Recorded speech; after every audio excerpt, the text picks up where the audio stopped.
We know that every day our team members fulfill our brand promise by caringly being at the side and on the side of our customers, team members, and community.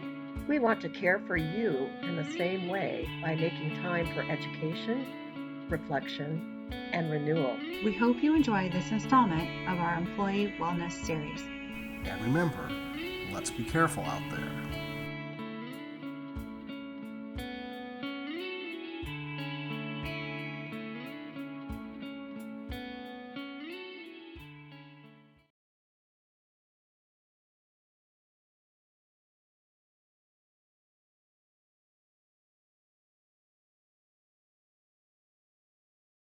All right, so welcome to our three-part series and healthy plant-based desserts.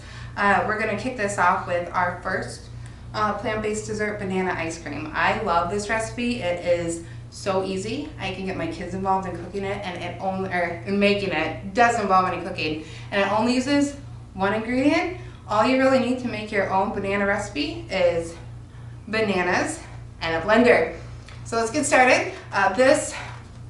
This recipe takes probably about 5 minutes to make maximum, unless you're counting the time that it takes to freeze the bananas. So I'm gonna start off with a banana and peel it. And then we're just gonna cut the banana up. I've tried to do this without cut up bananas, and it just works better when you freeze the bananas when they're cut up. So if you just put it on your plate, this is also a part where if I was at home, I love getting my kid involved with, because you can use a dull knife to cut the banana, so he can kind of help out and learn some of those skills too. So just cut it up in some pieces. Cut up as many bananas as you would like. And then you take your banana and put it in the freezer for a couple hours.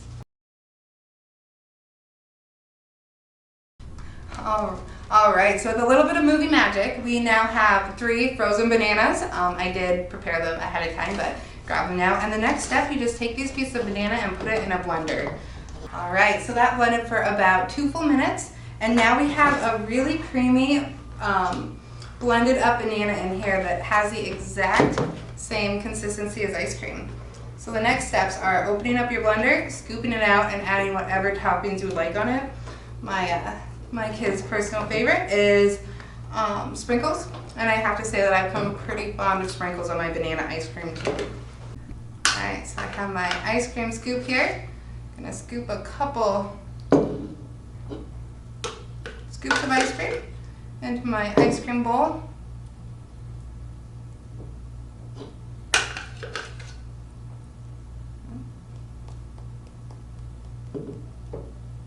And add our toppings. Now you can eat this just plain, and it's great plain too, but we're gonna add sprinkles to give it some color and make it extra fun.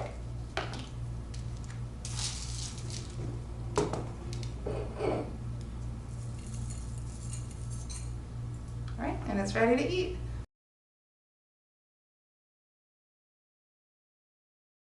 Hi, America here, and I will be teaching you all how to make authentic Mexican rice pudding. Rice pudding is actually found amongst multiple cultures, and they each have their own special kind of twist to it. I'm going to show you the basics, so when you try it at home, you can prepare it as your heart desires.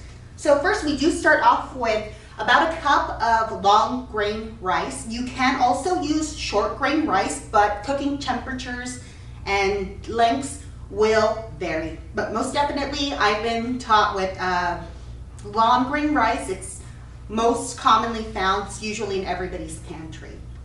And there are 2 schools of thought. You can boil your rice in water, or you can boil it in milk or an alternative nut-based milk as well. For this version, I will take you step by step on a vegan alternative.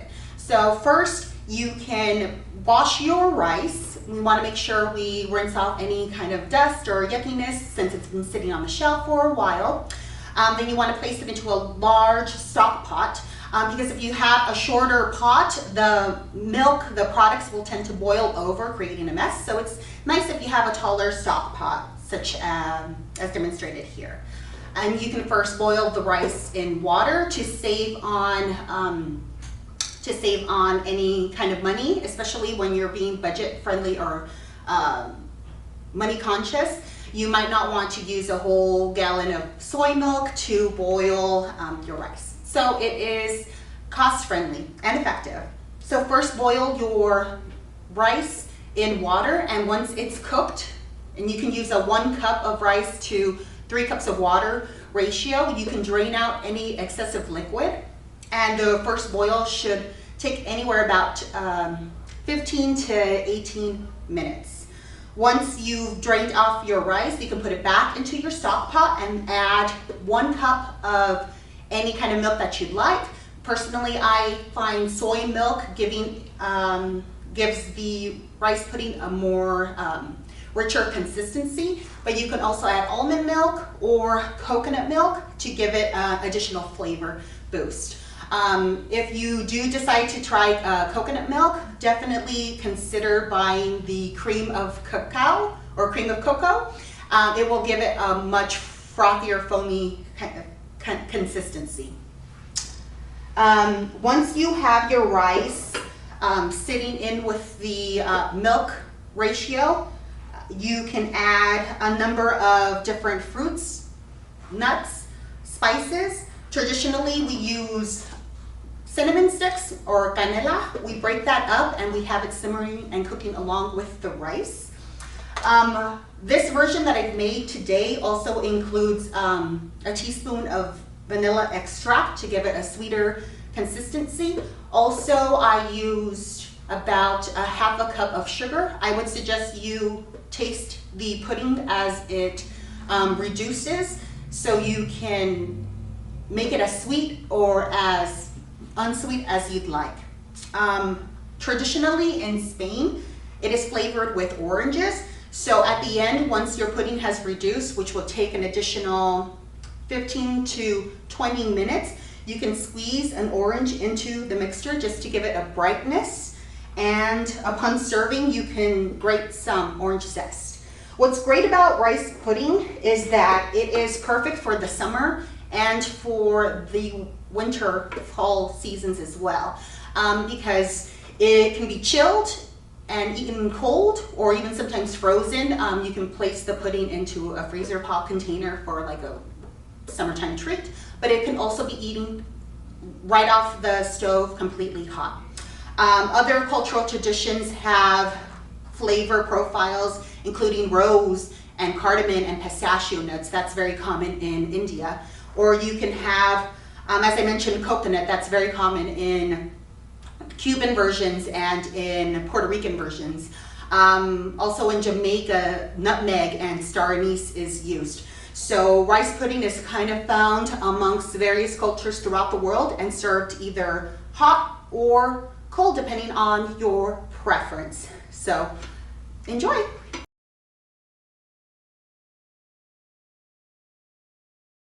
All right, so the next plant-based dessert that we're gonna make is gonna be a fruit smoothie. So we've got some frozen fruit. You can use any type of frozen fruit. Here I've got pineapples and blueberry. So pineapple is really high in vitamin C, and blueberries have a good amount of antioxidants. I put about half a cup of each. So again, they're very high in nutritional value. Couple things that you can sneak into smoothies. Instead of yogurt or any dairy-based products, what I like to do is put in half an avocado.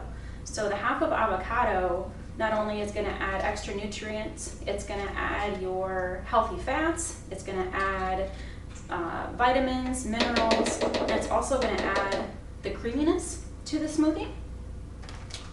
And the next thing we're gonna add is spinach. So don't worry, if you don't like the taste of spinach, you can't taste it. So this is one of the best ways to get in greens that taste really good.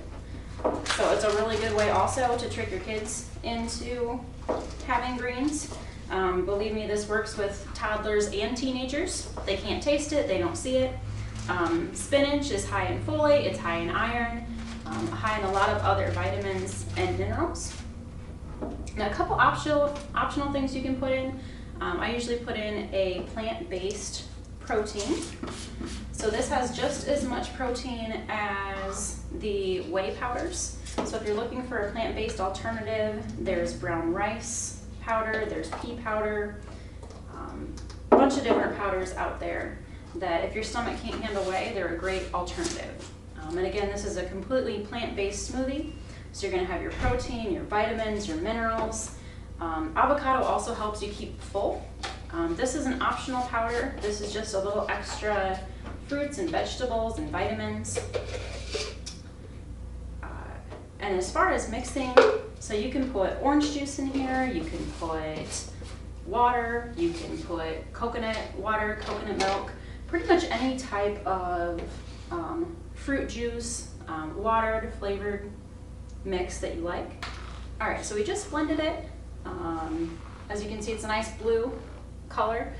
Some alternate variations are you can do blueberry with chocolate powder, you could do a chocolate covered cherry recipe. Pretty much any type of fruit combination is gonna work for you to put that spinach and avocado in there.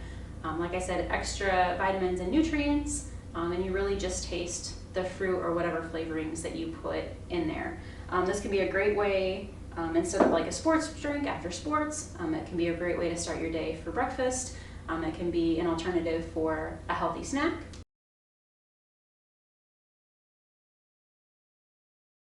So another healthy plant-based dessert that you can make, which can be especially refreshing in summertime, is what's called Granita, or basically a grown-up popsicle, as I like to call them, kind of a slushy ice dessert. So a very easy one is you can take a watermelon. I've got a little bit of cantaloupe and watermelon that you can see here. I haven't tried the cantaloupe Granita, although that may be an option. But yesterday when I found a recipe that we actually took half of the seedless watermelon and cubed it. So half we're gonna eat fresh, just kind of on the side, and then half we put into a blender. Mixed it with a juice of 1 lemon, and then put a ½ cup of sugar. Now, if you don't like the idea of putting that much sugar in, you can cut the sugar, you can mix honey in it. You may be able to put in a sugar substitute, but basically you take your half of the seedless watermelon, cube it up, put it in the blender, put the juice of 1 lemon, or some recipes actually called for lime juice, so an entire lime or maybe half a lime depending on how you kind of like it flavored. A sweetener of your choice. You're going to stick it in the blender, you're going to blend it till it's smooth, and then find a pan that you can actually freeze it in. So yesterday what I did is I actually took a square rectangle pan, I lined it with the wax paper and poured it in so it just is flat. Find a flat surface, freeze it. So it's gonna freeze, and then after it freezes, you take a fork and basically scrape it. So it's kind of like your very own snow cone or popsicle. It can be really neat. You can serve it in nice little cocktail glasses for something fun. You can serve it in a bowl. It's really cold, refreshing. Watermelon has a lot of really good vitamins and minerals. It's also very low in calories as well. So if you're looking for a nice alternative to maybe some of the desserts that maybe have too much sugar, this can be a good substitute for those.